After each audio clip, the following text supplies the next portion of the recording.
Welcome to my channel Bristisika's Studio. আজি এটি নতুন ভিডিওৰ হৈতে আপোনালোকৰ মাজলৈ আহিছো। যদি ভিডিওটি ভাল লাগিছে তেনেহলে চেনেলটো সাবস্ক্ৰাইব কৰি দিব আৰু লাইক কৰি দিব। আমাৰ আজি মনুজনীয়ে পুৰা এক্সাইটেড হৈ আছে। কিয়নো এক্সাইটেড হৈ আছে আকচোন জানো কিয় এক্সাইটেড হৈ আছে হন?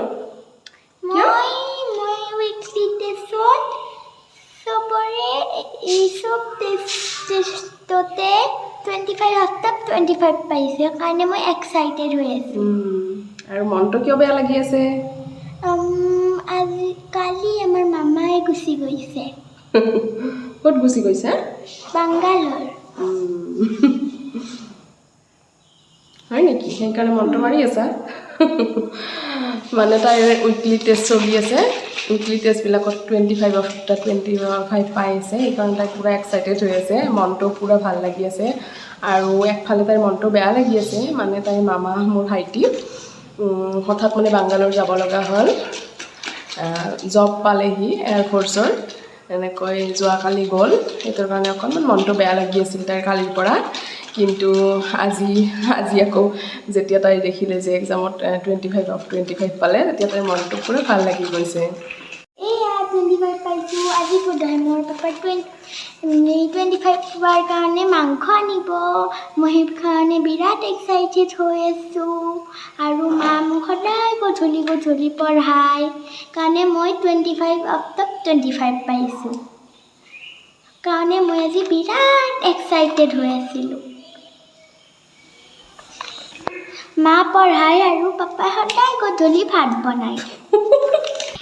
আচলতে যিহেতু ক্লাছ 2 পাইছে সেইকাৰণে তাইক অকণমান সময় দিব লগা হয়। গধূলি অকণমান পঢ়াওঁ বাৰু, কিন্তু বেছিও প্ৰেছাৰ দিব নোৱাৰি যিহেতু বয়স কম, কিন্তু পঢ়াৰ বোজাটো বেছি। যিখিনি পাৰোঁ সহায় কৰোঁ আৰু তাইৰ লগত সেইখিনি গধূলি সময়খিনি লাগি দিওঁ। কিন্তু পিছলৈ কি হয় নাজানো, কিন্তু সন্তানৰ ক্ষেত্ৰত আচলতে দুয়োজনে সমানে দায়িত্ব থাকে। সেয়েহে আমি দুয়োজনে যিমান পাৰোঁ তাইৰ কাৰণে কষ্ট কৰি গৈছোঁ। কিন্তু ভৱিষ্যতে কি হয় নাজানো, তাইও সেইখিনি কষ্ট কৰিব লাগিব। সমানে তাইও কষ্ট কৰি যাব লাগিব, তেতিয়াই হয়তো তাইও ফল পাব। সেইখিনিয়ে বুজাওঁ তাইক সদায়, কিন্তু কি হয় এইটো আৰু ভৱিষ্যতে দেখা যাব। এতিয়া আপোনালোকক বস্তু এটা দেখুৱাবলৈ গৈ আছোঁ। আমাৰ ঘৰটোৰ সন্মুখৰ ৱালতনো কেনেকুৱা ডিজাইন কাটি আছে মিস্ত্ৰীয়ে, সেইটো দেখুৱাই আছোঁ। আচৰিত ধৰণে এঘণ্টাৰ ভিতৰতে ডিজাইনটো কাটি উলিয়াইছে। আহকচোন চাব।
ঠিক আছে, আজিলৈ ইমানেই।